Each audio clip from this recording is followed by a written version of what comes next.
Hello everyone. In this session, I'm going to talk about how we are going to use the support vector machines for the classification purposes. So that's where we are calling it as support vector classification, and that too only when we have binary categories. If we have categorical but with two categories, a person defaulting versus non-defaulting, winning the game versus losing the game, various other aspects associated with the support vector classification, right? So where how I can very well use the support vector classification algorithms in R. Remember, this session is not a mathematically intense kind of a session. We will not go in depth in terms of derivations, proofs of each of the algorithms. We will try to see the implementation of each of these algorithms in R, right? So it's more from a business perspective. Objective wise, I have a data, right? I have a data wherein one of the variables is a categorical variable, and that categorical variable is having two different categories, let's say default and no default, or let's say a win and a loss. So we have one variable which is a categorical variable having two categories, and we want to try to understand based on the various attributes of that data. Based on the various attributes of that data, can I build a support vector machine which can differentiate between the defaulters and the non-defaulters based on the existing data, and build a kind of a model so that in future, if when I'm getting a new data altogether, new applications altogether, I should be able to differentiate which of these people will be defaulting and which of them will not be defaulting. So that is the basic intention of using the support vector machines for the binary classification purpose. So here we are looking at two major algorithms. One is called as a CSVM algorithm, right? The classification using the support vector machines, and I'm also using one classification SVM. So these are the two models that we are going to look at here, and both these models I would be implementing on a data which is associated with diabetes, right? A data that is associated with diabetes. So here we are talking about a set of people, right? Especially with respect to the pregnant ladies who are at different stages of pregnancy. We talk about their glucose levels, right? Their blood pressure levels, and a few more attributes.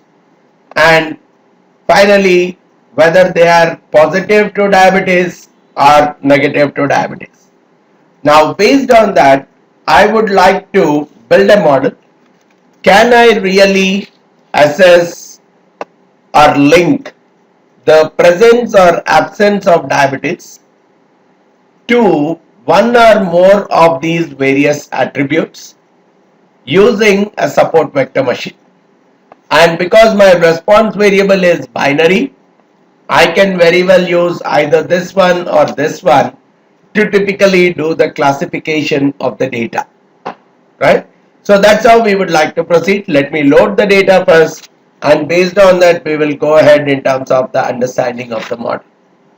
Alright, now let's look at this data, right? It's a diabetes data that is present in this particular folder.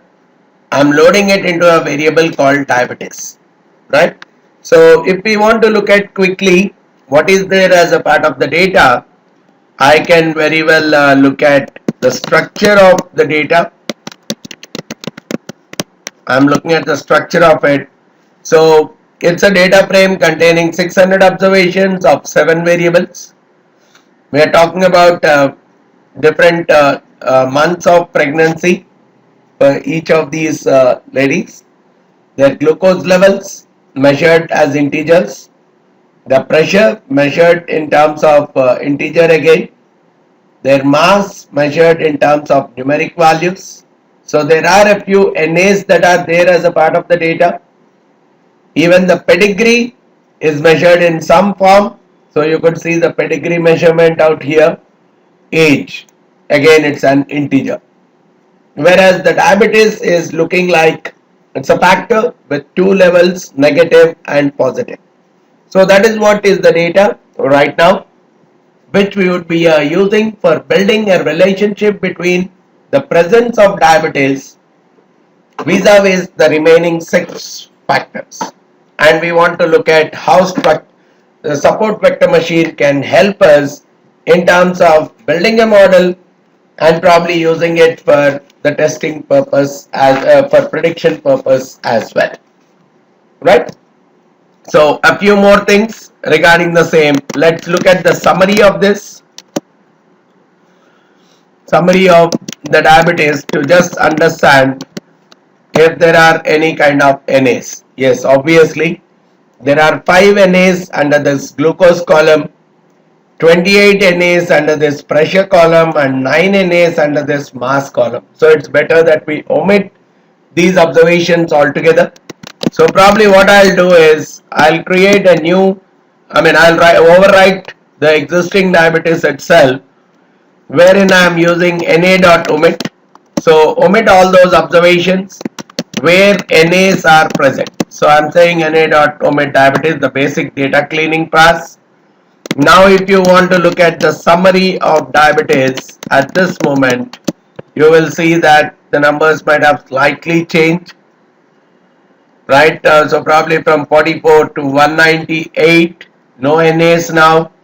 Pressure from 24 to 122, the mass from 18 to 67 and so on. Right, the pedigrees. So now you don't see any kind of NAs. Probably there are 372 people who are negative to diabetes and 192 of them are positive to diabetes. Alright. So now, if I have to get started with the CSVM algorithm, so we have to load a package called SVM path, right? Support vector machine path. And in that we will be using this function also named SVM path. So let's first install the package.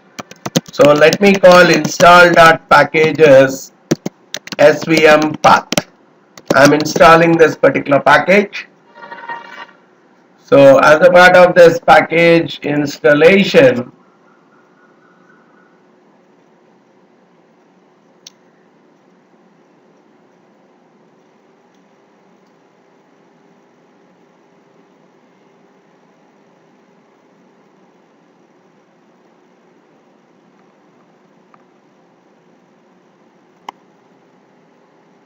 okay, the package is installed, so let's load the package as well. So SVM path as a package is installed as well as loaded. So here a few important things that I would be using. SVM path, the X values are my attributes, are typically the covariates, right, which are used for building the relationship to the response variable. The response variable needs to be coded as -1 and +1, whereas here right now it is coded as negative and positive. So let's try to change it as -1 and +1. That's one activity for us, right? So we can very well change it to -1 and +1 and specified kernels using the kernel function. So we'll see what is there as a part of this kernel function. What are the kernels that are being supported out here? So we can try almost all the kernels to see where the result is coming out to be much better. So let's get started with that task.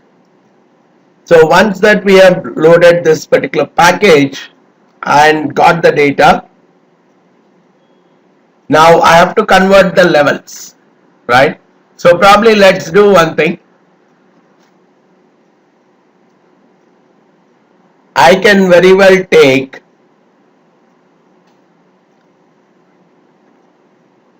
the levels separately, right? I will very well segregate the input and the output. So what I'll do is diabetes dollar diabetes. I'll either I can rewrite it to that, or I can very well create a new variable altogether called y. Y, I will simply create it as diabetes dollar diabetes. Let me create the y as the diabetes dollar diabetes. Only that one single column. Let me take it into y. And now what is the value of the y that is typically coming? If I am looking at y, it is coming out as negative positive. So I can very well set the levels.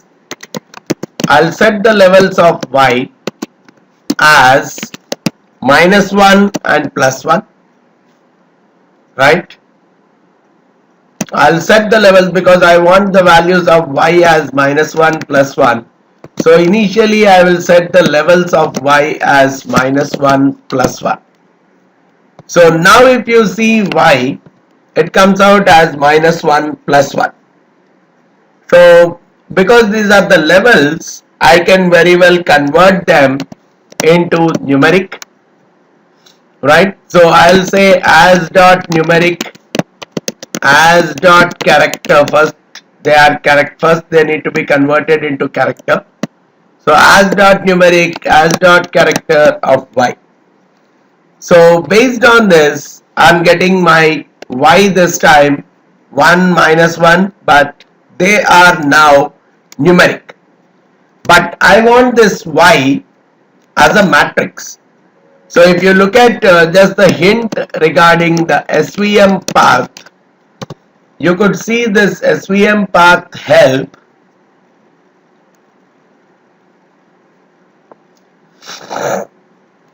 SVM as a regularization or a cost parameter C. So overall SVM path as such is fitting the entire regularization path for a 2-class SVM. So it's purely for a binary classification, right? It controls the amount by which the points overlap their soft margins. So we are talking about a cost parameter which actually is used for optimizing the distance between the groups. Typically either a default large value of C is chosen. If C is very large, the overlap is very minimal, or else a few values are compared using a value validation set. So now the way you are going ahead is SVM path X. X is a data matrix n by p with n rows and p variables which are columns. So that is what you have to give as an X, and Y is a response variable with -1 and +1 values. That is why I have right now converted it into that particular set. Now at the same time, it's better to have Y in the form of matrix. So as matrix of Y, I'll simply take. So what difference does it make now? It would be in a vertical order rather than as a vector. Then, so I want this data matrix n by p, right? And at the same time, I'm talking about a kernel function, user defined function. I can give either poly.kernel, the default with parameter set to default. So the default with parameter set to default to a linear kernel and radial kernel. So I can give two important information out here. Either I can give a poly kernel or a radial dot kernel. So these are the two inputs that I can give out here. So we will try both of them. right? We'll have a polydot kernel as one of the models, and we will also have a radial dot kernel as another model, right? We can even compare between the models as well. So those are the three things that I want to give as an input. All others I can very well take it as default. So now commonly used kernels, we know we can talk about, in this case we are using poly or radial.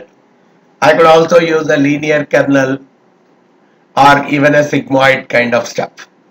Now, coming to the steps in terms of executing this decision, initially I have to load the SVM path package, which we have already done. I got the necessary data. The response variable here needs to be a binary response variable. So we had it as negative and positive.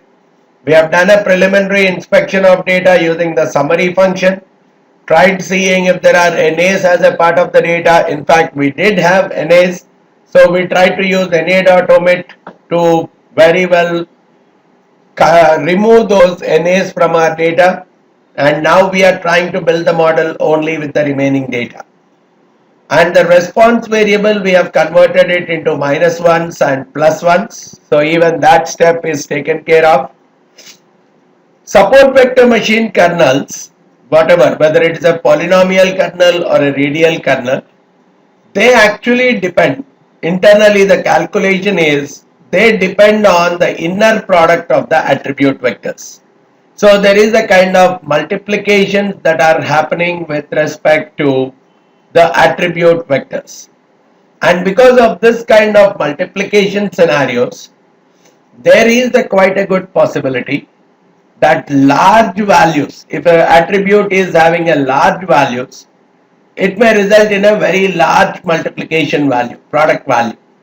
Which means if the attribute values are large, they are going to influence my classification very heavily compared to if the attribute values are small, absolute values, right? If the absolute values of the attributes are large, they are going to influence my classification quite heavily compared to those attributes which are having smaller values.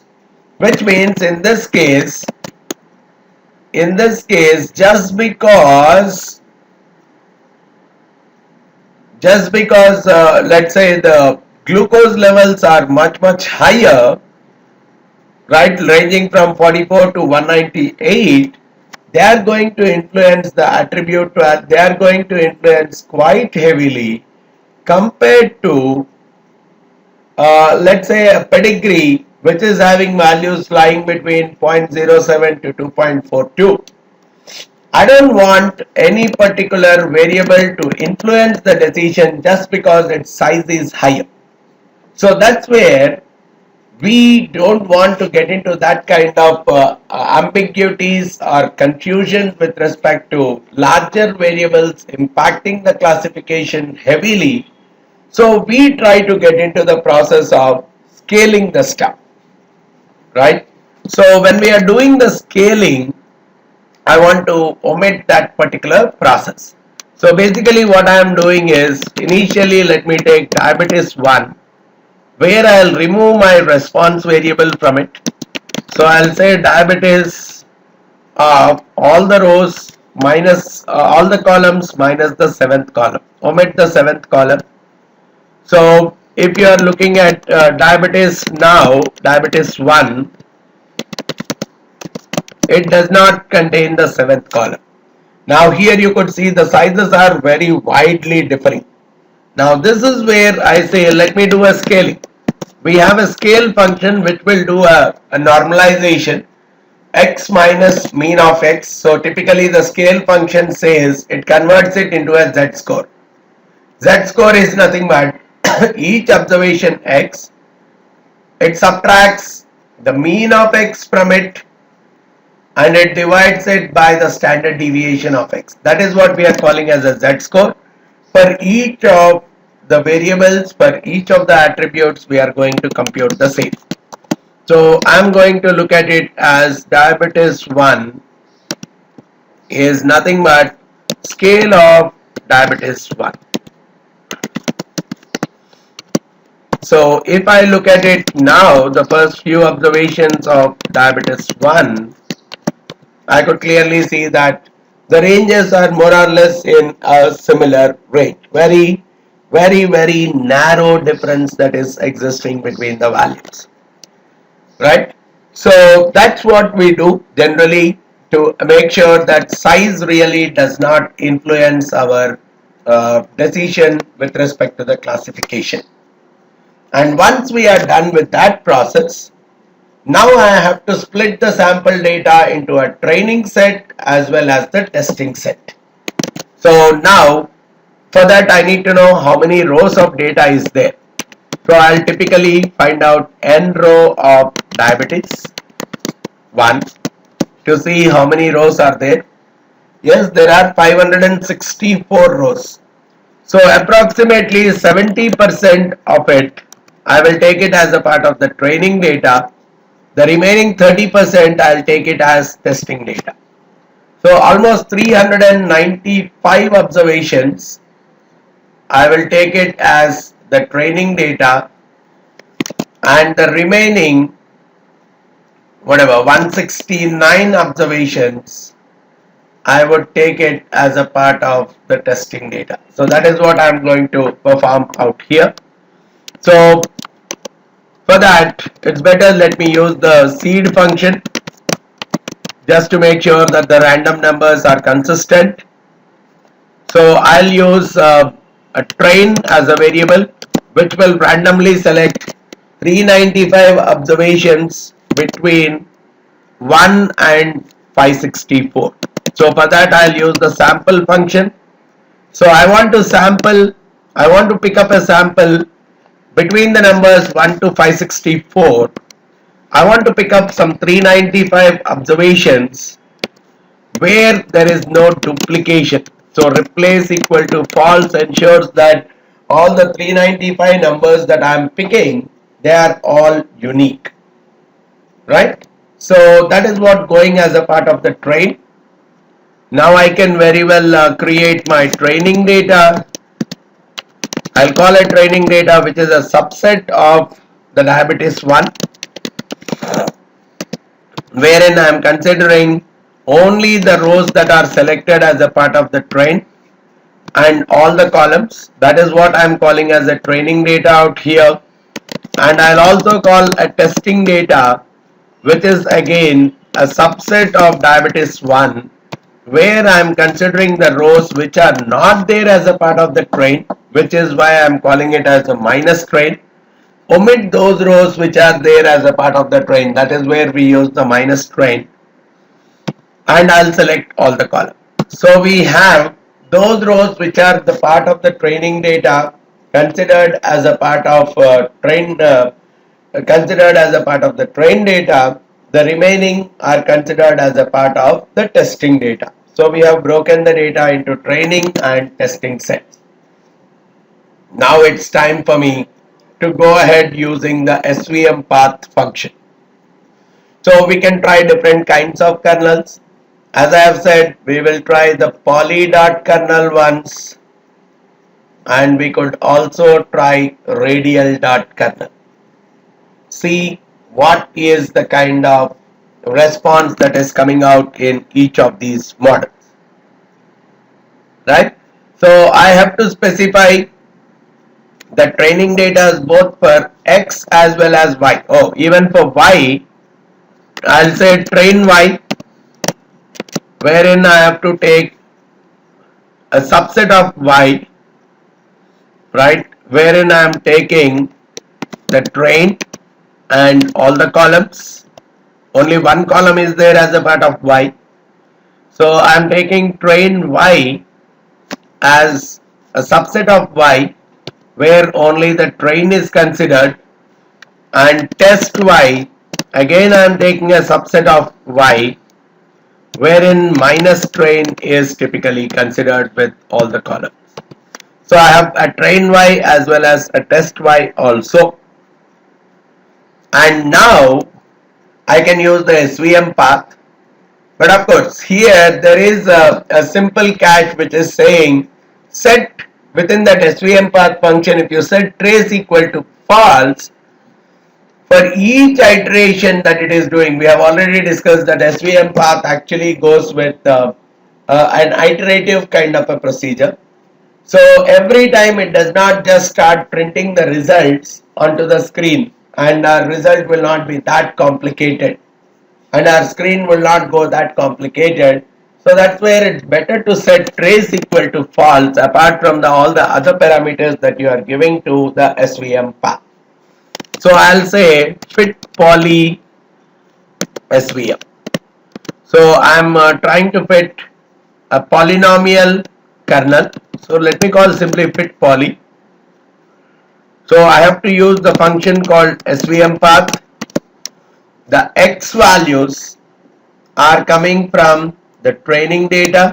I'm trying to build the model only with the training data. So the X values are coming from training data. The Y is coming from training Y. So that's where I have used train Y. And my kernel dot function, I am setting it to poly dot kernel. So we are using a polynomial kernel for this example, right? I don't need to put it in codes. I'll say function is polykernel, kernel function is polykernel, and let me also set the trace equal to false so that all the output will not be directly printed out onto the screen. So this is how the overall fitment is done. But at the same time, let me also parallelly bring out fit radial, which is the radial kernel I am bringing in. So all I am changing out here is radial dot kernel. So we have two functions that we are fitting.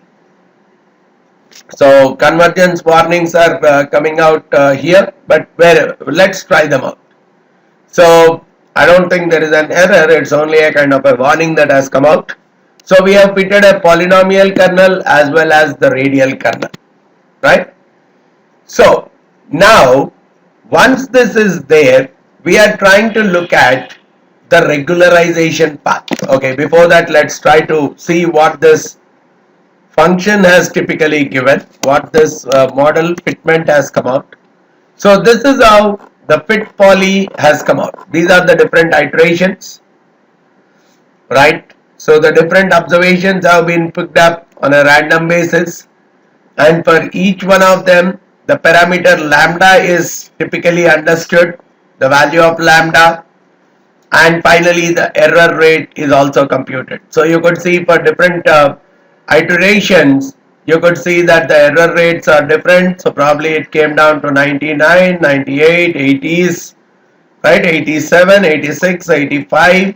The error rates came down to 85. Basically this error of 85 or 84 is typically the misclassification part, right? This error that is being displayed is more associated with the misclassification part. So the lesser is the error. Probably I see a few 83s. So that is the level of misclassification. So typically wherever the error is the minimum, I'm looking at that particular set of iterations where the misclassification rate came out to be the minimum most possible. Now this is where I am trying to identify where in which all iterations the error is the minimum most, right? So if you are trying to look at it with this fitted model, right, I'm trying to find out. So what I can do, I'll say with the fit poly with this particular model, I really want to see which particular iteration. There are 160 iterations that has come out. So I want to take the subset of these errors, right? I have the subset of all these errors within this fit, wherein I want to really find out where the error is typically equal to the minimum of the error. Right? I'm trying to find out the minimum value of the error, and I'm trying to take those which rows are typically containing the minimum value, and I want to get that particular value of the error where it is coming out to be the minimum most. So I could see that the minimum most error is 85.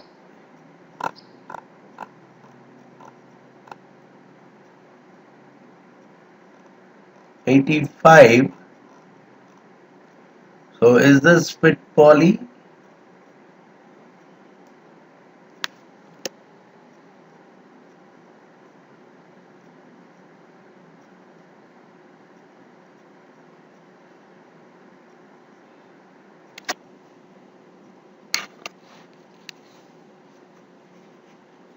I really need to identify where the error is the minimum most.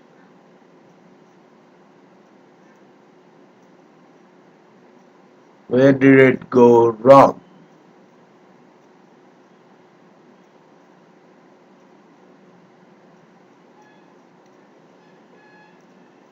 Oh, here I need to use double quotes. Why did I not get 85? That's what I'm wondering. Okay, error equal to minimum error. So we are comparing it with a value, so it has to be double equal to. So here I am getting that there are almost 7 or 8 rows where the value of 83 is present. So basically store this, let's say, as a part of your variable called error. We'll use them later because out of these 8, which one I have to choose, right? Which iteration I have to choose. So that's where I'm typically storing this as a part of the error, right? And I really want to know which rows contain this particular error. So I can very well get as the error rows. I want to see which rows are typically, so I can very well talk about which and all these things. Alright, I can very well look at the which and see which rows are typically containing. Okay, so it's better that if I want error rows, min error rows, I am trying to use the which function, wherein I am trying to compare the fit poly dollar error where it is equal to the minimum of the error. Minimum of fit poly dollar error. So I am trying to see which rows typically are having the minimum error. So I could see that the min error rows is typically coming out as, okay, there is a 74th row that is containing a minimum error. 75th row, let's try that out. 74. Yes, this is containing an error of 83. 75 iteration is also containing error of 83. Similarly, at somewhere here 125, 126 kind of numbers also we are getting 126, 127 to 131. Even those are your minimum error rows, right? And now we want to find out the lambda value corresponding to each of those error rows. That is what we are calling as a regularization parameter. So we want to find out that particular row with the least value of lambda. So that's where we are trying to first get the lambda values corresponding to each of these minimum error rows. So the lambda error rows, lambda min error rows. For each of the minimum error rows, I am trying to get the lambda value. So I am getting it as fit poly dollar lambda, right? I'm getting fit poly dollar lambda, and I have to take a subset of that fit poly dollar lambda corresponding to each of these min error rows. So obviously I am getting the lambda values for each of these 8 observations. The lambda is 37 point something, 37 point, 12 point, 11 point, 10 point. So these are the lambda values that I am getting corresponding to each of these. So I can very well take the minimum of these values, right? So minimum lambda, min lambda row. I'm trying to find out that particular row which is having the minimum lambda. So I'm taking which. Again, I'm applying the which function, wherein I'll use fit poly dollar lambda. Within that, I want to take within that fit poly dollar lambda. I want to look at only those min error rows. So I'll take wherein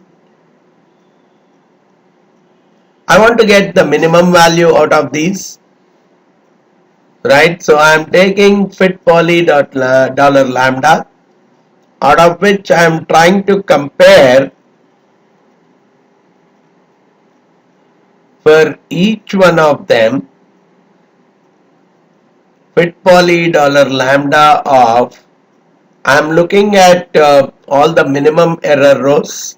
So I'll take out of all these particular rows where the value of lambda is the minimum most. So I'm taking it as the minimum of, again the same stuff. I want to get the minimum of all these values. I want to get the minimum of this. So based on this, I am getting my min lambda row typically as the 8. The 8th one, oh, I have to, so out of these 8, it is working out like the 8th one is having the minimum lambda. So I can very well go back, right? This is the minimum lambda. The 8th row is having the minimum lambda. So based on this, I can very well get the lambda value. The lambda value is nothing but lambda minimum rows. I'll take the lambda minimum rows, and out of this I would try to get the subset which is associated with this minimum. So my lambda value is working out to 10.89. Right, so for this particular purpose my lambda value came out to 10.89, and what we typically observe here is, in case of this particular classification, the lambda that we have got is actually the inverse of the lambda that we have got. If you look at the process, okay, compute the entire regularization path for the SVM cost parameter along with the classification error. The different lambda values are being displayed along with the classification error. Now I am using the width method to identify the minimum error. Minimum error is nothing but number of misclassified observations as well as the regularization value, which is the penalty parameter of the error term. And that's the reason I wanted that penalty parameter to be as least as possible. So within that least error, I have looked at that particular value of lambda that is the least possible thing. So I am identifying the least regularization value, which is the lambda value, which worked out to 10.89 out of all those observations with the least error, and I have assigned it to something called lambda. And this is called as a kernel regularization parameter. Coming to it, the SVM path algorithm typically reports the inverse of this particular number. So what is that I am doing based on this inverse?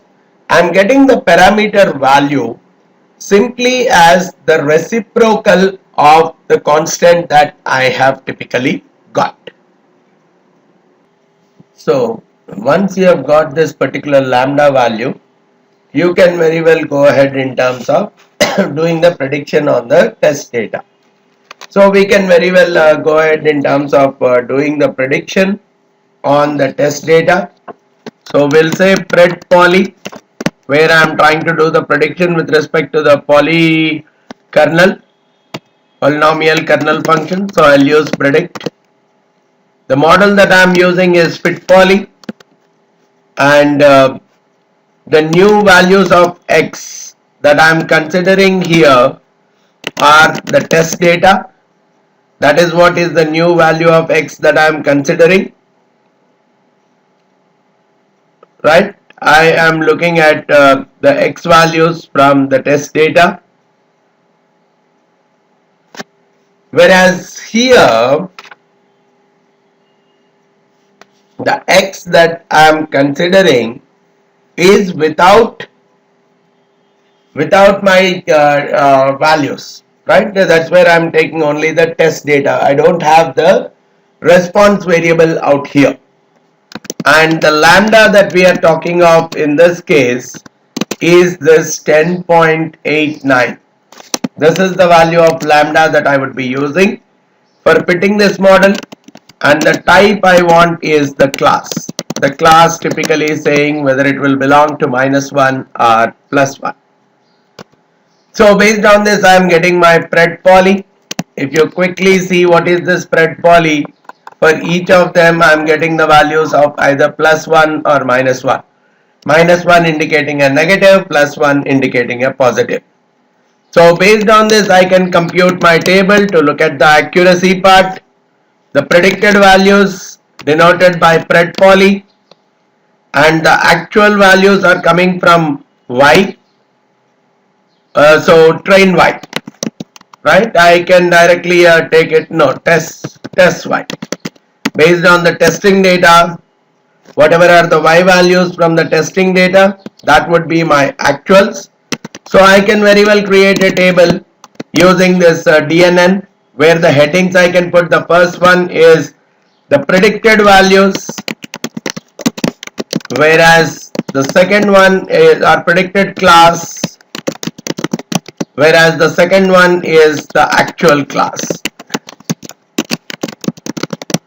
So I am taking both the predicted class as well as the actual class. What has happened? Yes, I have to put one more bracket. So overall coming out that 96 and 38, which is saying that 8 and 27, they are not classified properly. So if you look at the total misclassification rate, the error poly, if I am using this error poly, it is nothing but 8 plus 27, 35, divided by 35 plus 134, 169. So in this case works out that the misclassification rate, here the misclassification rate is around 20%, right? In this model, the misclassification rate, when I am going with a polykernel, the misclassification rate for the diabetes prediction has come out to 20.71%. So approximately 80% is the accuracy of the model. Around 20.71% looks like the error associated with the model because of the misclassification that is occurring. So that's how we can go ahead using the polykernel. But same kind of process now, I can very well go ahead with my radial.kernel also to see in which case the error is coming out to be higher and the error is coming out to be the lower. So in this case, at least the error is to the extent of around 20%. Right? Now let's try the radial kernel as such. I think I have already used fit radial, right? Let me just check. Fit radial, yes.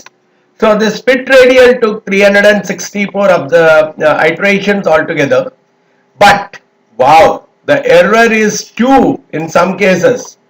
So the error is too less when we are going with this radial kernel function. The misclassification rate is much lesser in the process. So I want to first identify what is the minimum value of this error. So one step that I can very well go with is I can very well find out the minimum error just like the way we have done earlier. So I'll use the width and fit radial. With this fit radial, I'm looking at that particular error where the error value is equal to the minimum of the error. So I'm looking at where the value is the minimum most,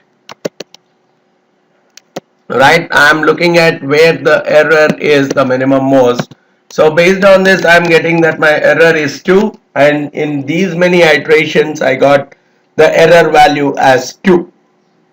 Now I want to look at all these rows where the error is minimum. So I'll call it as minimum error rows, which will give me using the which function, right? Using the which function, fit radial dollar error is equal to the minimum of the fit radial dollar error. So I want to get those rows where the error value is the minimum. So I'm getting here, these are the rows where the error values are the minimum, right from 271 to 80.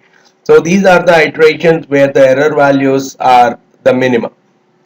And based on that, I really want fit radial dollar lambda. I want the lambda values of all of these.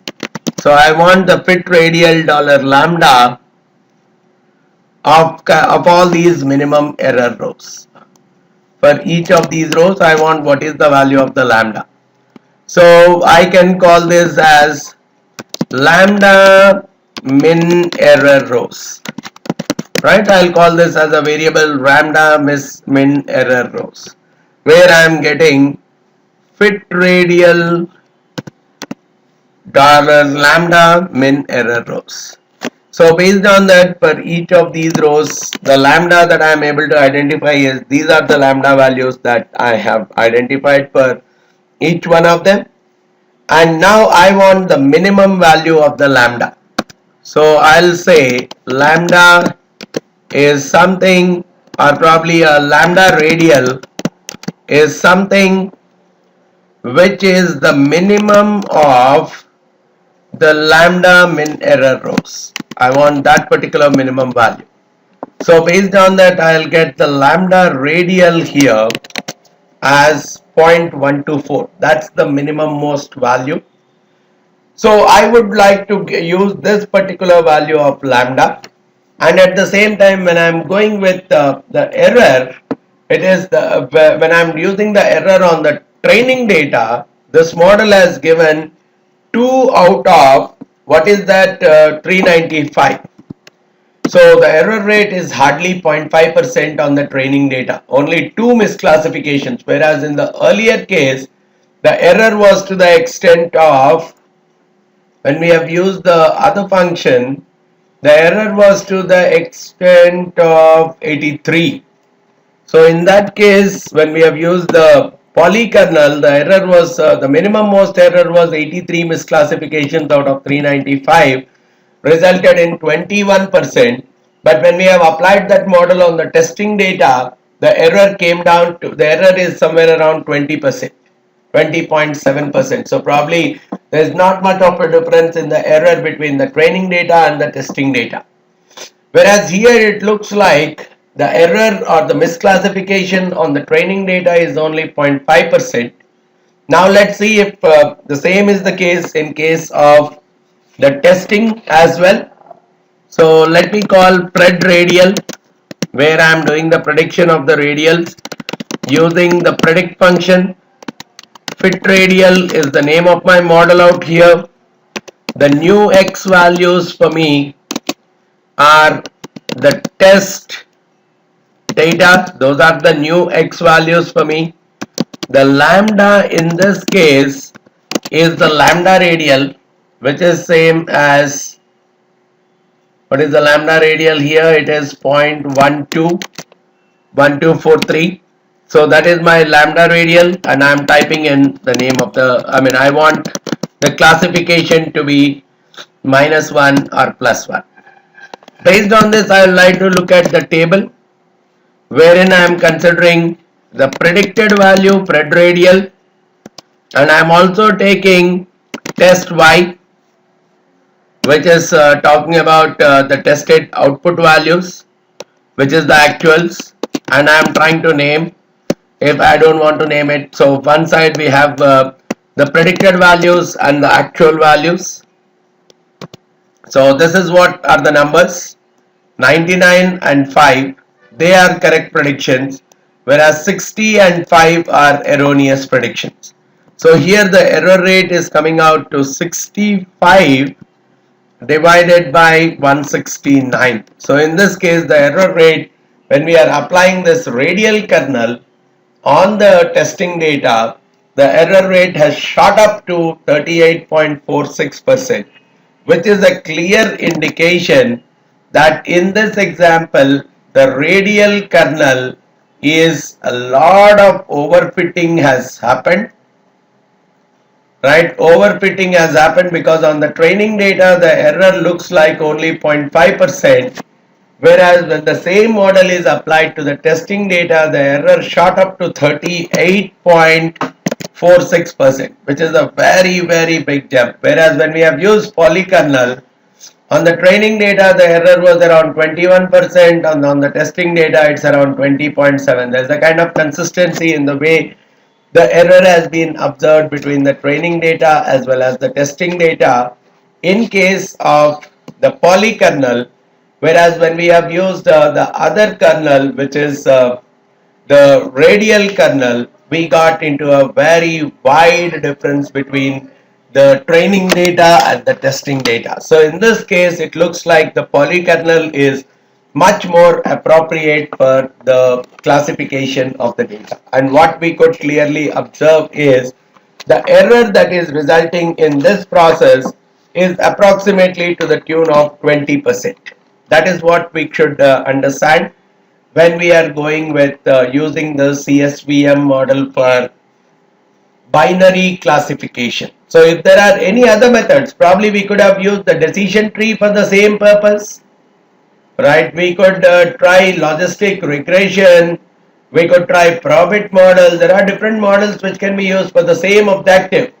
So this is where I can try all the models, and with the same set of training data, same set of testing data, and wherever I am ending up with a much higher accuracy on the testing data would be the model of my choice for the future prediction purposes. So that's how I can use the CSVM for a binary classification purpose, right? Now, the same thing, I would like to use another model, which is the one class support vector machine, again from a binary data perspective itself. The other algorithm that I want to look at in this scenario is the one classification SVM, which can very well be implemented using the package E1071. One classification SVM can be implemented using this package E1071 with the SVM function, right? These are different algorithms, right? We may not be interested in the mathematics of each of these algorithms, but obviously when I am trying to implement these algorithms for my data, especially when I broke the data into a training data and a testing data, I am more interested in seeing which of them is performing much better with respect to the testing data, right? So let's load this package E1071.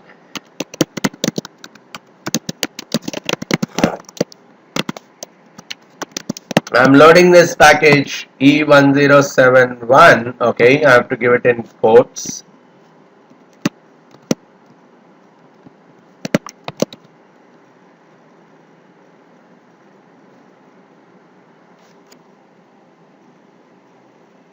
right?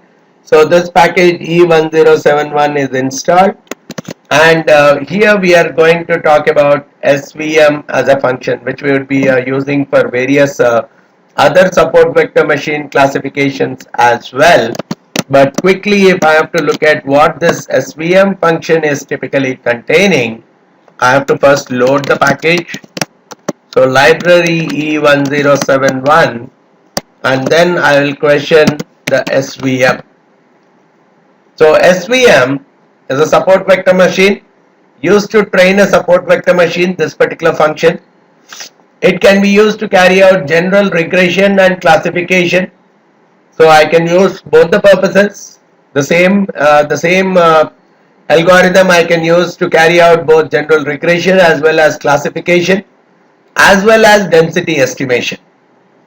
And this is where the formula I am trying to provide, I can use either as a formula or I can use them as x and y values. Now I can very well provide the x values, especially when I am looking at the classification directly.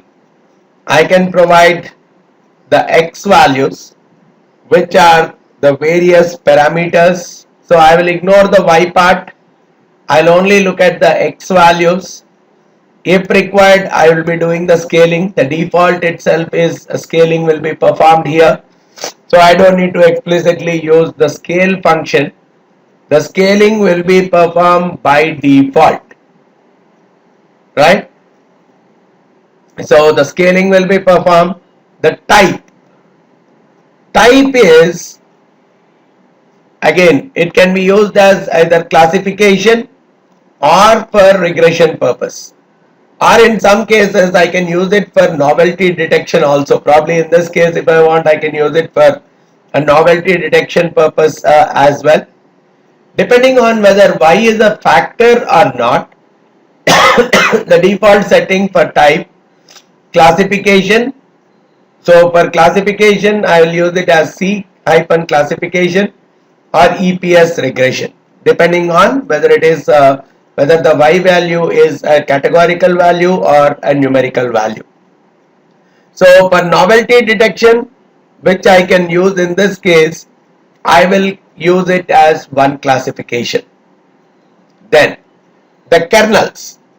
If you look at the kernels that are used for training and predicting, I can use any of these kernels: linear, polynomial, radial, and sigmoid. These are the different kernels that I can very well use in this case, right? I can use either linear or polynomial or radial or sigmoid. And again, if I'm going with a polynomial, it's better that I define the parameter for the degree, the d part. And similarly, for some kind of kernels, I require the gamma values, right? If you have seen the if we see the formulas associated with each of these kernels, which I have showcased here, so I require the gamma for the radial basis as well as for the sigmoid. I require the d value as a parameter for the polynomial kernel. I also require r as a parameter for the sigmoid. So again, different mechanisms go with different sets of parameters. So I need to really provide those parameters as well. Otherwise, there are some defaults that are typically being taken, and using those defaults, the entire set of classifications are done. So here I would be using this one classification mechanism specially for novelty detection purpose, identifying the pattern in the data. I'm using it for the purpose of novelty detection. So we have the attributes that are used to train the model. The type, we will set it to one classification, as I have already highlighted. The kernels, we can try all the 4 different kinds of kernels. We can try the linear kernel, we can try the polynomial kernel, we can try the radial basis kernel, as well as the sigmoid kernel. All these different kernels can very well be tried, creating different models. and based on that we can very well evaluate which one is working very well for our data. So we have already loaded the E1071 package. The necessary data that I want will continue with the same data. So I have even performed the preliminary checks on that data as well. Now for executing this, one of them we should make it to true. Here it is like a binary. So one of the categories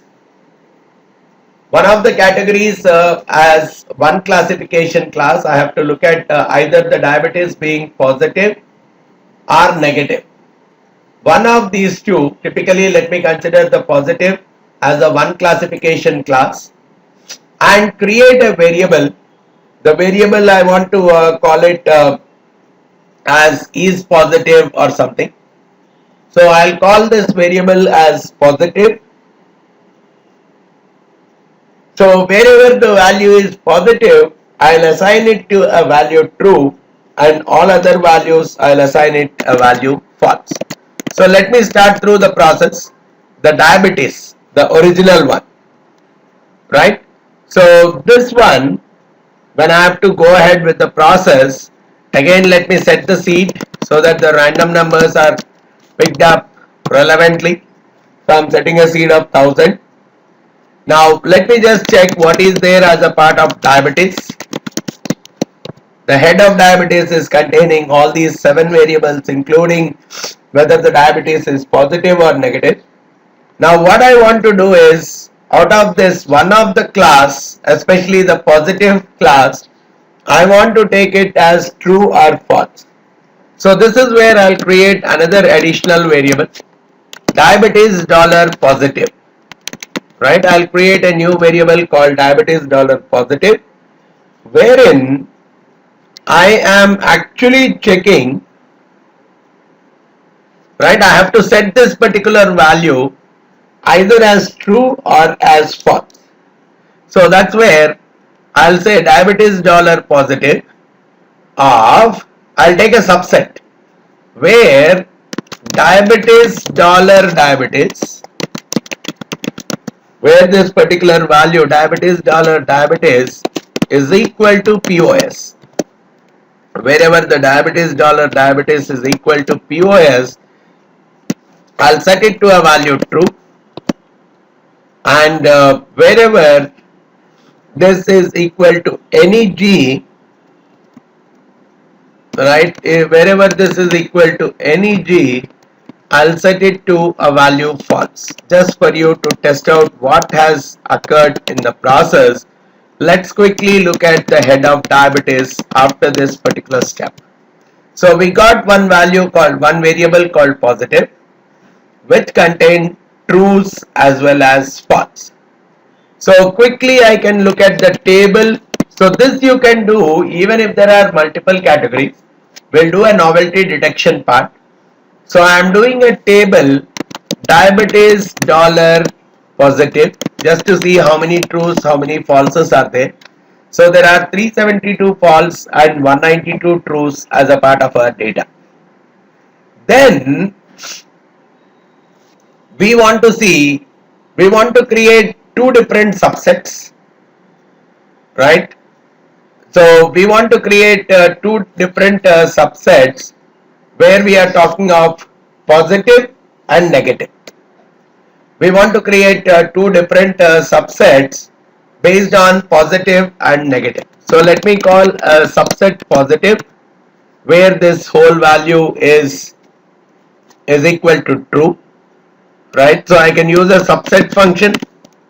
I'm taking a subset out of this diabetes. I'm taking a subset of this diabetes where diabetes dollar positive is equal to true. So I'm taking that particular subset where the value is equal to true.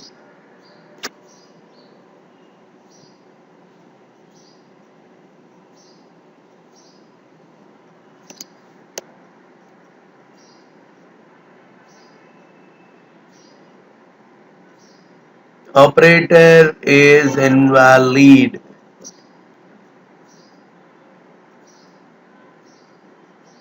Why is it invalid?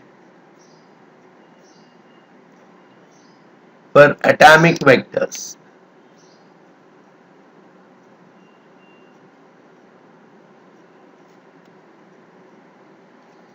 Or let me take the subset separately. Positive is nothing but I'm taking from the diabetes, right? I'm taking a subset where diabetes dollar positive, diabetes dollar positive is equal to true, right? I'm taking that particular subset where that rows are taken and all the columns are considered. So that is what is my positive, and negative is again those set of rows which are again a subset of diabetes but which have the value as false. So I am splitting the data both into positive as well as the negative, right? So I have considered two different subsets, one containing the positive. If you quickly look at the head of positive, it contains these are the elements which are where the diabetes is only positive, or you could very well talk about the dim of positive, which talks about 192 rows and 8 columns, and dim of negative talks about 372 rows and 8 columns. So basically we have segregated. The reason why I have considered this additional step of positive, true, false actually is I could implement this process even for more than two categories.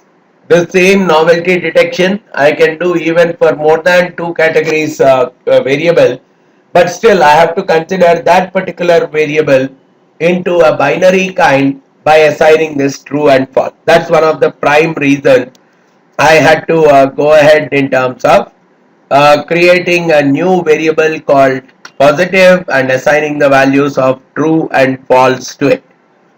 Now positive wise, I have 192 observations, right? And based on this 192, I'll create a training data as well as a testing data, right? So out of this 192, let me take the 70% of it, which is approximately 134. So I will call a training data train, which is taking random sample between 1 to 192, right? It will take 1 to 192. It will pull out 134 observations randomly where the replace is set to false, which means there is no duplication in those 134 values that are typically pulled out. So this is what has typically come out as a part of the train. So I will take the training attributes, probably let me call it as train data, where I will consider out of this positive, I'll consider only up to this attributes. I will not consider the response variables out here. So I'll consider only the attributes. So this is where I can very well say positive dollar train rows and only 1 to 6 columns. That would be my training data out here. I'll consider the positive. Out of this positive, I'll consider only those rows which are coming as a part of the train, and only the first 6 columns which are actually the attributes. Similarly, train Y, which is the labels associated with the training data, I'll take only the positive with respect to train, and I'll consider only the 7th column. So that is what is my train Y, and this is my train data, which is X. Similarly, I can very well have my test data, which is again from the positive, I'll take minus train, comma 1 to 6, and I could also say test y is positive, and I'll take it as minus train comma 7. So these are the four initial set of values I am bringing in. So we have chosen one of the categories as one classification class, created a variable to store the true and false values accordingly. Actually, I don't need to do this process if I am having only two variables, but because this model can two categories, but because this model can very well be extended to multi-category scenario also, one of those categories I should classify it as a one classification class for novelty detection, and based on that I should be creating one variable which will be true for one category and it will be false for all the other categories. So we have created two different subsets of data, one containing the true values and one containing the false values. Then again, create random samples as training data from the positive values, purely from those people who have a diabetes positive. From them we have created a training data set. We have separated the attributes, right? We have called train data separately and train y separately. Now we can get into the estimation of the model. We can either directly estimate the model using the default scenario, or we can actually get into the tuning process, either of the ways. So if we are going ahead with directly, right, if we go ahead directly in terms of assessing the SVM directly, right? You can very well use the SVM, because as we have discussed, in this SVM we are giving the X values, Y is null, scale is true, kernel is something that I have to set. But depending on the type of the model that we are using, let's say if I am using the radial kernel, I require the values of gamma, right? And I want to know what should be the value of gamma. By default, the gamma here would be set to, if we look at it here, the gamma, if is vector of x 1, else 1 by n column of x. That's a kind of a default setting for SVM. Right now let me actually go ahead in terms of first fitting the SVM directly by default, right? Then we can think of modifying it to see if there is any improvisation in the model. Fit initial radial.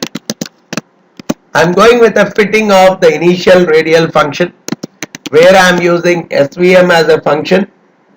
The attributes for me is the train data in this case. Y I don't need to consider, so let me set it as null itself. I'm not specifying any Y. I want to understand the pattern directly from the data. The type is something that I have to set it as one classification. That is what I have highlighted to you earlier. If I want it for novelty detection purpose, I have to set it as one classification. But here I will not consider the tuned parameters of nu and gamma. So these are the two parameters that we require for a radial basis. The nu and the gamma values we require. But right now I am not considering any specific changes to the value of nu. Nu I am taking it by default as 0.5, which it is considering. And gamma also, if it is a vector, if it's a vector, then the length is 1, otherwise it's 1 by n column of x. So the number of columns. So the number of columns are 6. So by default for this case, the gamma would be considered as 1 by 6.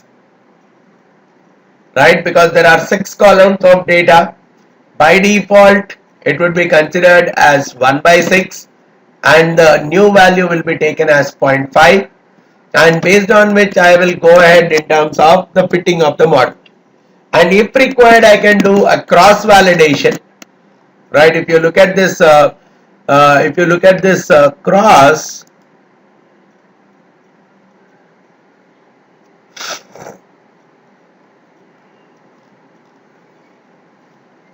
if we can look at this cross validation, I can very well, k-fold cross validation is something which means the to just improvise the quality of the model. Different combinations of observations would be taken as a part of the training model, and different observations would be considered as a part of the testing. So the cross validation, I'll typically go ahead with the size of my model. So cross validation, I'll set it as 134, which is there as a part of my training data. So these are some of the things I would go ahead as a part of the initial fitment process. So this is my initially fitted SVM model for one classification purpose. So now if you see, it's a one classification model, 70 different parameters, 70 different support vectors have been typically created in the process. Now if required, I can very well go ahead predicting this model. We'll save all of them. So the fit initial radial model has created 70 different support vectors, right? And I have for each one of them. Now if I want, I can actually go ahead in terms of doing the prediction as well. If you really look at,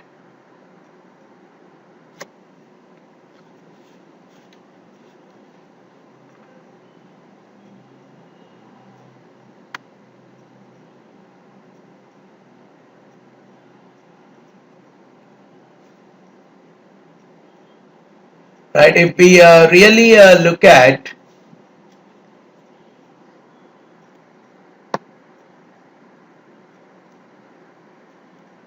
going ahead with the model, if I want to test it out on my, if I want to do the prediction there, so I can very well talk about pred initial radial.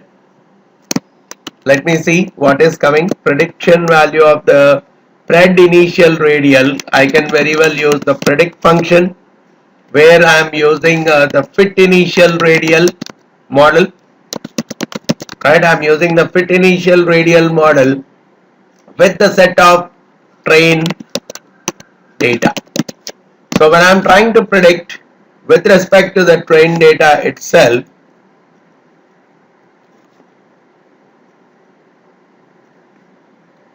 so this is what is the prediction that is coming out.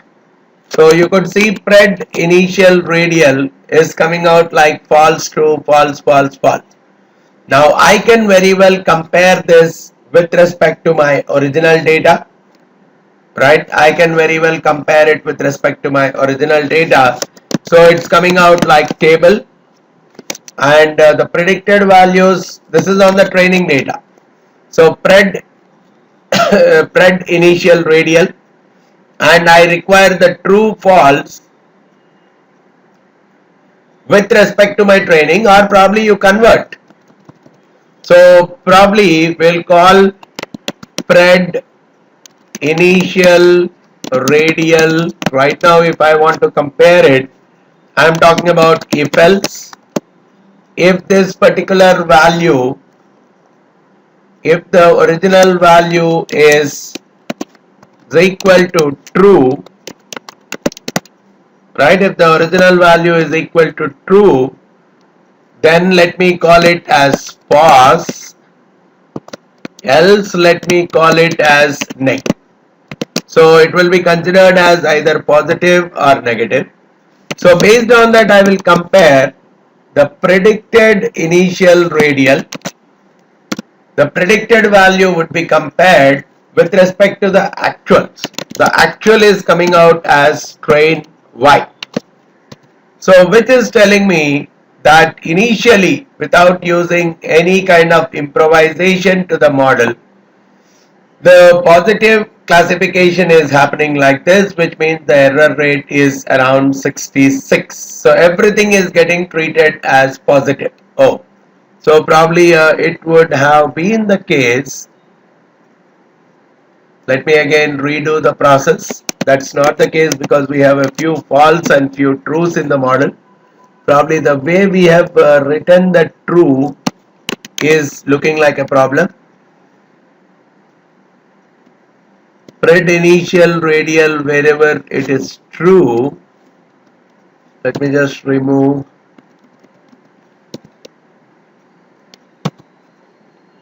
Okay, right. So because here it is getting predicted as true false, whereas in my training data everything is true. So that's the reason the accuracy of the model is coming out to only 66 out of 134. That is what is the accuracy coming out, which is error rate is coming out to 66 out of 134, working out to 49.25%. Whereas the same thing if I go ahead with respect to my testing data, the same model, right, the same model, if I have to do it with respect to my testing data, let me try it out. Instead of doing this model on the training data, let me do the prediction on the test data. Fit initial radial, I want to do it on the testing data. So when I'm trying to do it on the testing data also, I get these are the trues, these are the falses, right? Again on the testing data, these are the true, these are the false.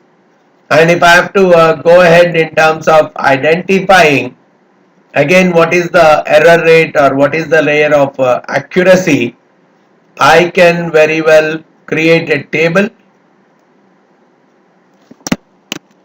The only thing is instead of TY, I'll use it as test Y. So in this case also the error is coming out to 32 out of 58. So the error rate is almost 55% with this kind of a model when I'm using the default parameters. Similarly, with respect to the negative also I can do the testing, right? So with respect to the negatives, if I want to implement the same model, right, we have implemented with respect to positive, but let's say I want to implement this with respect to negatives, again I can take the same model, but instead of calling this on the train data, I will take it as negative. On this negative, I will be taking all the rows, but I will consider only the columns 1 to 6. Right? I'll consider all the rows negatives 1 to 6. All the rows 1 to 6 columns to do the prediction part. So for all those things, here it is working out to. So you could see there are a good number of falses and a few number of trues in the overall process. So if required again, I can very well create a table with respect to the negatives. If I want to test this model, I am going ahead with the pred initial radial along with I'll take negative and I'll consider only the 8th column, which is containing all the negative false values itself. So probably let's see what is the table typically looking like. So you are seeing that 277 are correctly classified, only the 95 are wrongly classified, resulting in 95 out of 277 plus 95 working out to 372. So overall resulting in a 25.5% error rate altogether. And all these things I can very well test it out using the confusion matrix as well, wherein I can get much more advanced detail. But before I go into that whole process, now I want to improvise the model by getting into different values of gamma and nu combinations. Right, I know that I should try out. So here the gamma is being considered as 1 by 6 and nu by default is considered as 0.5. So now I want to change that set of values by taking different values. I am doing the tuning of the model now. I will take different values of gamma, right? I want to take the different values of gamma and different values of nu, and I want to go ahead with the entire simplification package. So this is where I am taking the different values of gamma. So I'll take it as a sequence, let's say from zero point 0.01 to here it has come out to 1 by 6, right? So probably let me take it up to 0.5, whereas the increment that we are considering by, let me take it as 0.02 or 0.01. So many values of gamma I can consider. Similarly, nu also, let me take different combinations. Here it is 0.5. So let me take it as 0.01 to 0.1, right? Or probably 0.01 to 1 by 0.05. So this 0.01 only let me take. I'll take different values of nu and gamma. And I'm also looking at the total length of gamma. So which is coming out as length of gamma. So I can get n underscore gamma as 50.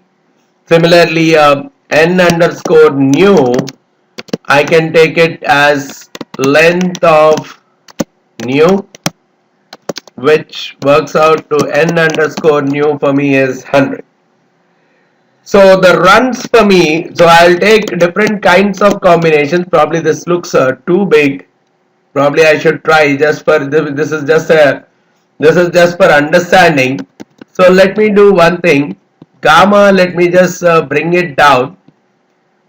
The gamma and nu, let me bring them down to 0.01 to 0.05, and nu also let me bring it down to 0.01 to 0.05. I'll have a few, but you have to try different kinds of combination. So based on that, now your n gamma, now it can't be 50 anymore. So let me repeat the process. The n gamma is length of gamma, which is 5. N nu also is the length of nu, which is 5. Based on that, now the runs for me is just a multiplication of these two. So I'll take 5 into 5, 25 different combinations of gamma and nu. Different combinations of gamma and nu. So the run should be around 25. So we'll start the process now. We'll do loop for different values of gamma and nu. What is the level of error that is coming up? So that's where I'll say count gamma I'm starting at 0, and even the count nu also I'm starting at 0. So I'm creating two new variables wherein the counting process for each one of them is going towards the zeros. Now we will be looking at we will be trying to compute the gamma, the nu, and the performance of each one of them, and we will be storing these three results. So the three results which we are considering in this case are the values of gamma, the values of the nu, and the performance in each of the cases. So that's where we are taking the results that we are going to get are 1 to 3 times the runs. So if we have runs of 25, we will be getting 75 results altogether, 1 to 75. And we are saving those 75 results as a 25 by 3 kind of a matrix. So that's where we are setting this dimension of it, the dim of the results, we are setting it as runs comma 3. We require 3 columns. The whole data we are considering in the form of 3 columns and 25 rows. And the column names for each one of them, for each of the results, the column names we are considering them as the first one is going to be gamma, The first result that we are going to get is the gamma. The second result we will be getting is the new. And the third result we are going to get is performance. So based on that we are going to decide which gamma, which new value we are going to consider. Basically it's like you are experimenting with different values of gamma and new.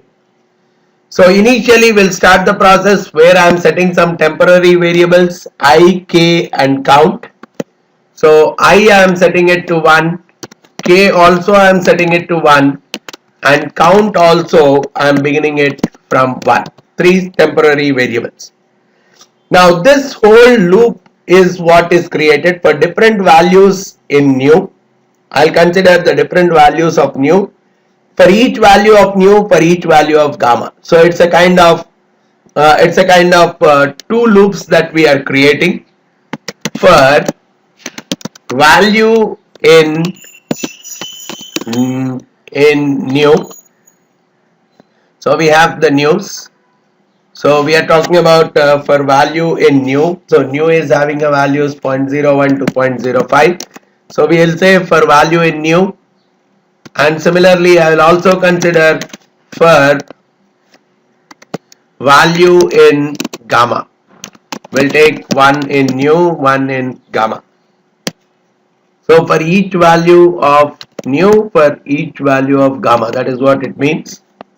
So we are trying to print, just for understanding, we are trying to print gamma of I. So basically for each value 1, 2, 3, 4, 5, which will get printed as 0.01, 0.05, and at the same time I am also getting print new of I. I am also printing the value of new. So I am printing both of them.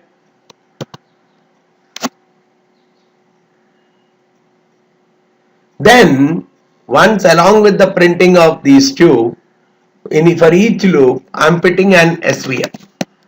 So I am creating a fit where I am considering SVM as a model, wherein I have my training attributes, which is train data, that is my training attributes. Y, I can very well set it equal to null. I am not considering my value of Y. Type, I have to set it as one classification. For each different, earlier we have done it with the base value where gamma is 1 by 6 and nu is 0.5, but now we are trying different values of gamma and nu. So we are repeating this model n number of times, right? So the new value in this case is coming out to nu of k. The new value I am considering it as nu of k. So in some one case it would be 0.01, then 0.02 and so on. And the gamma value will be gamma of I. So this is also a kind of a loop that is happening. And the cross validation will take 10 at a time. So this is the whole process that is going in terms of the fitting of the model. The model is fitted out here. Now we will get the result because we have got the SVM model fitted. We will get the gamma of each one of them, we'll get the nu of each one of them, and we are also going to get the performance. Earlier also when we have run the model, if we see, there is a performance that is going to showcase, right? So here it did not shoot up, but even the performance of the model we can get using the dollar. So what I can very well do, I'll take the results of the first one, which is the count. Initially it is 0. So count comma 2. Initially we have set it to 1. So count of 1 comma 2, which is nothing but the gamma value. Or probably we'll go with count of 1, count comma 1, which is the first one is the gamma value here.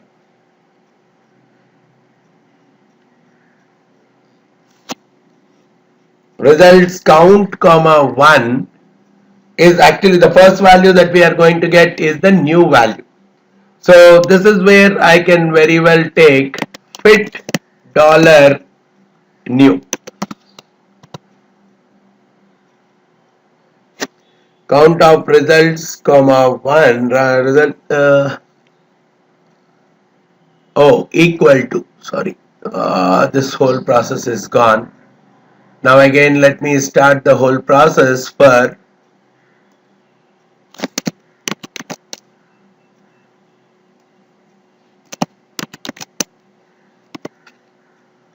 so we are first printing the values of gamma, we are printing the value of nu, and after that the fitment is typically done.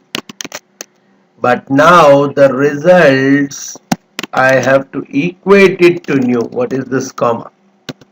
So this is equal to nu. Similarly, the results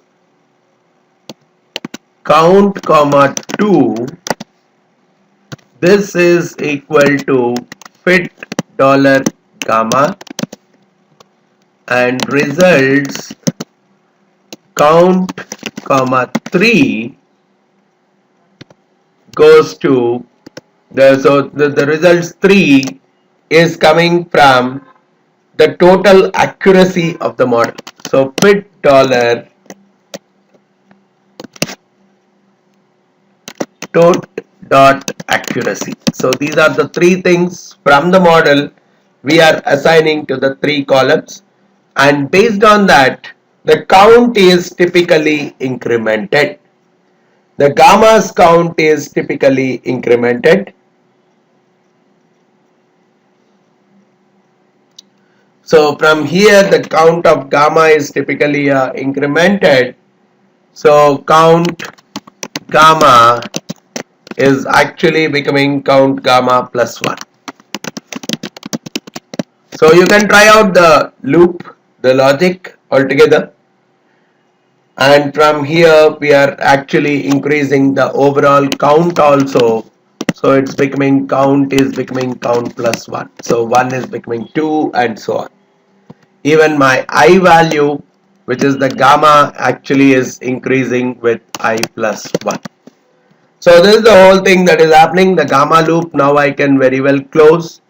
Now I am getting into the new loop as well. And again for the once I am coming out of the loop, the I would again set back equal to 1.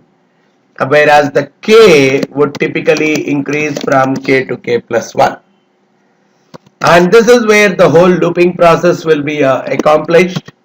So we are getting all the different possible values of the entire process. We are getting the values of, so actually we have to increment. I think looks like we have got the values of nu and gamma. So it looks like only the values of nu has been applied, because once we have fitted the results, right, I should end the loop somewhere. So we can very well get, so if I am typing in the results, yeah, these are the results that are coming up. The gamma, the nu, all kinds of combinations, the performance of each one of them has typically taken the shape of a data frame. So the gamma, the nu, the performance. So wherever I am looking at the maximum performance, so the performance is coming out to be the maximum here. So with results, I really want to see where the performance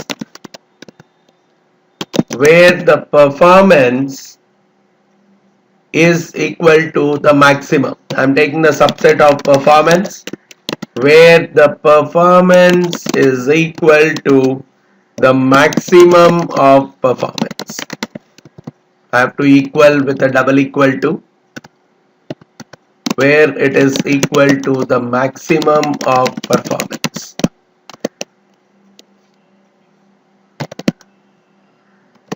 So it shows that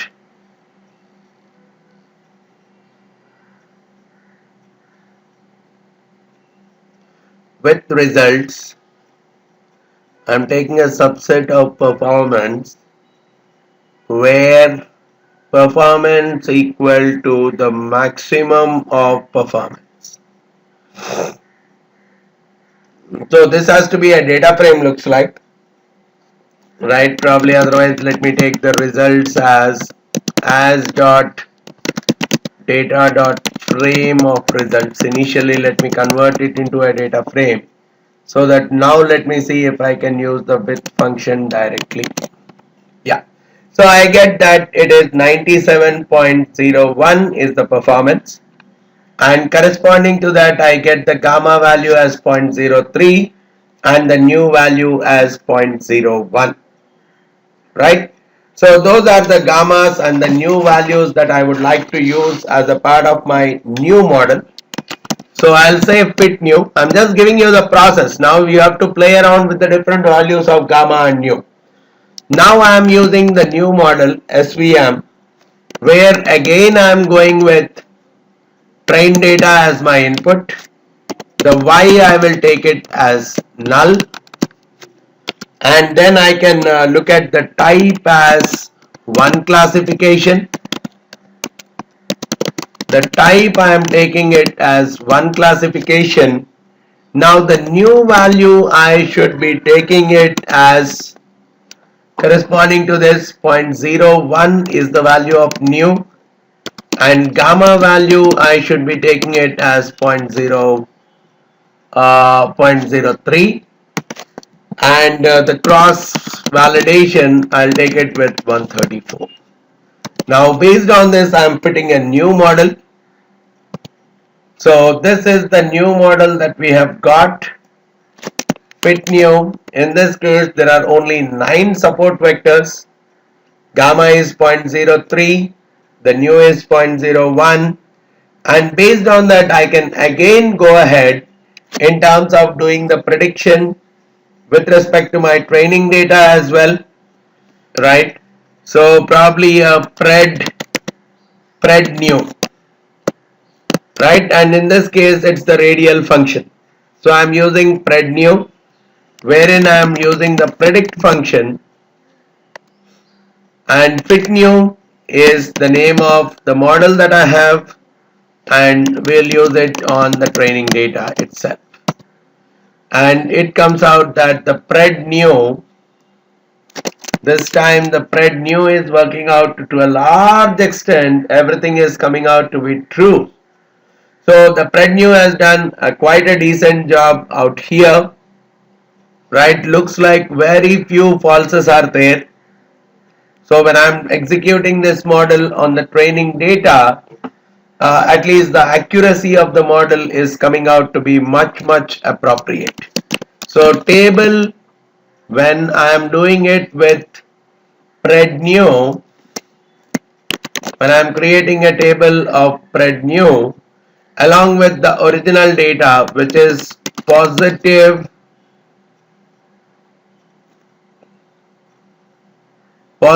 and the 7th or the 8th row from positive, or I can directly take it as test train Y. Train Y is containing, okay, positive and negative. So probably let me take it from positive itself. From the positive I am taking the 8th column. So okay, it has to be from the training data itself. So let me create it from the train Y. Let me create it with respect to train Y itself. So here it says 130 of them are correctly classified and only 4 of them are wrongly classified. So the error rate is 4 by 134 when I am doing it on the training data, 2 out of 2.98%. But the same thing, now if I am doing it on the testing data as the first thing, right, if I have to predict the same model on the testing data, let me see what is the result. So you will get the pred new on the testing data is working out to almost everything is coming out to be true. Hardly I could see 1 or 2 falses again. So which means even when I am trying to test it on the testing data also, the model is looking quite comfortable. The test Y, only 3 misclassifications. So 3 out of 58 lands up as the error part, hardly 5%.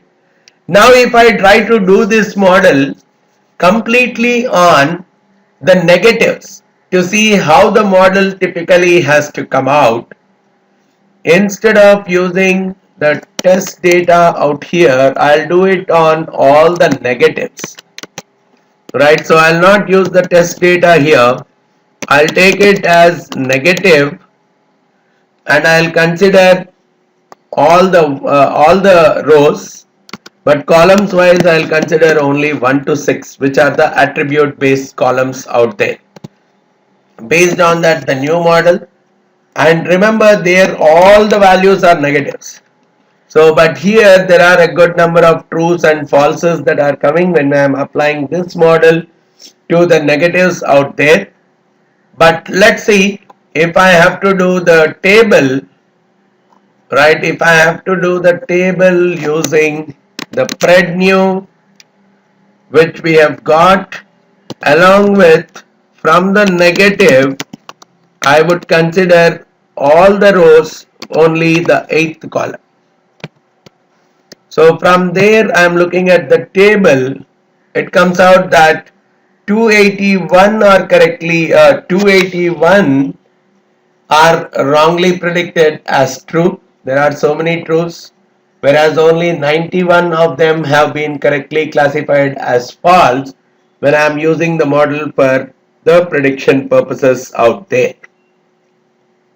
So that is where the error rate is typically lying, and that is how I can very well talk about the accuracy of the model.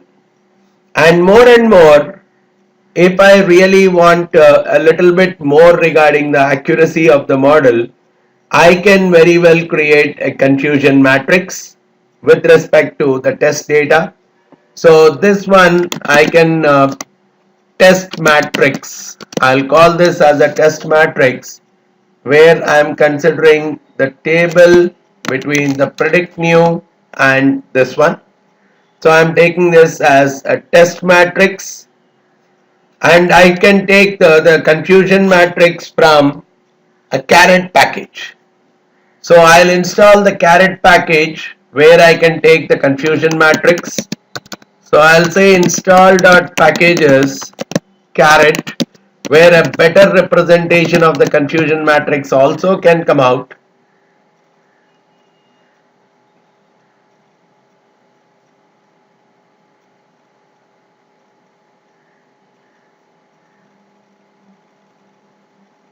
So I can very well combine both the positives and negatives and I can test out, or I can very well test it out only on the negatives. All kinds of scenarios can very well be tested until where I can improvise the overall accuracy of the model.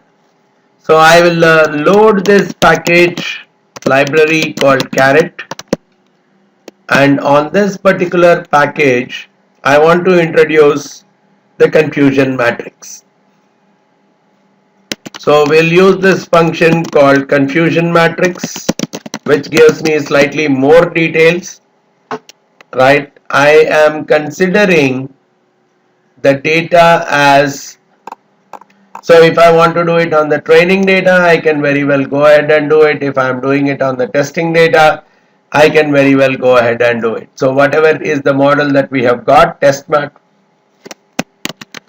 matrix, and from there I would have to indicate what is positive. So positive is true. If I am giving this as the input to this confusion matrix, so here actually all of them are coming out to be false. That's the reason the confusion matrix is not able to give me any kind of a result.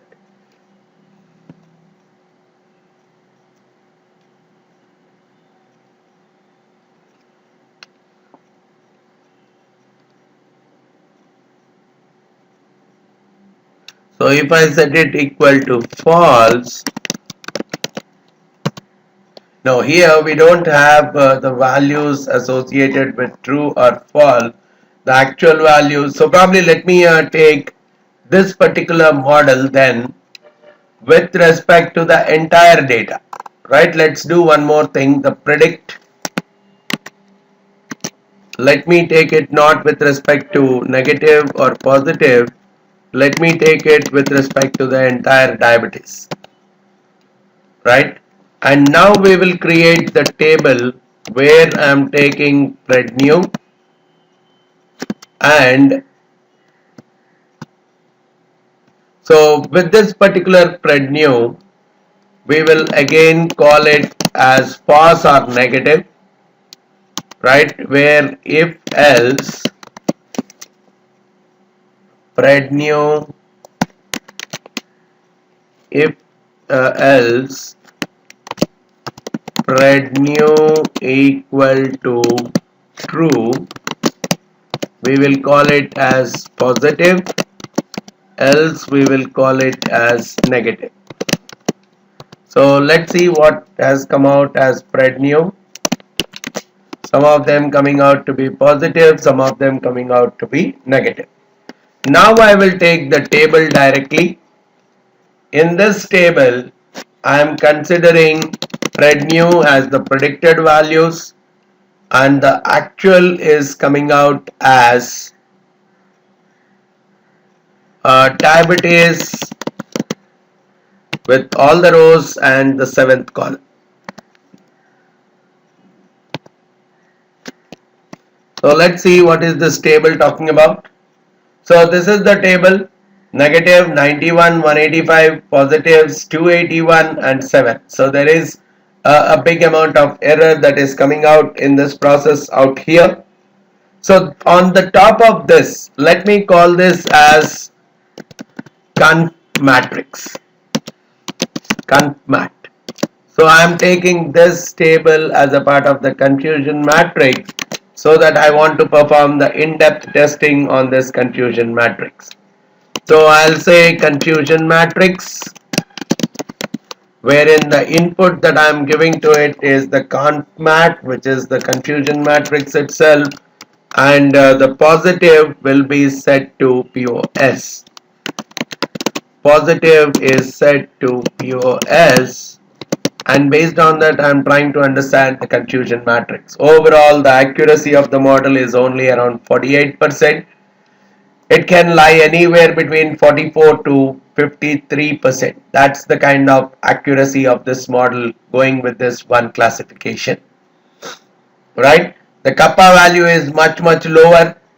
So you can look at a different way of interpreting all these things. I have a separate video talking about each one of these values coming out of this confusion matrix, which is telling you the real accuracy of the model. Here you could see that the real accuracy of the model is hardly to the extent of 48%, right? I want this number to be as high as possible if I have to really assess that this model is good enough for the prediction purpose. So that's how we can very well go ahead in terms of doing a novelty detection on your data, and based on that doing the classification of the models also quite comfortably using the one classification support vector machine, right? So these are the entire things we have done. We have classified one of the categories as one classification class. I think we have done all these things. Find the best cross validation performance. The maximum performance is what we are more interested in. Then find the optimal model, and based on that try getting the values of the parameters. Use that for your prediction on the test data.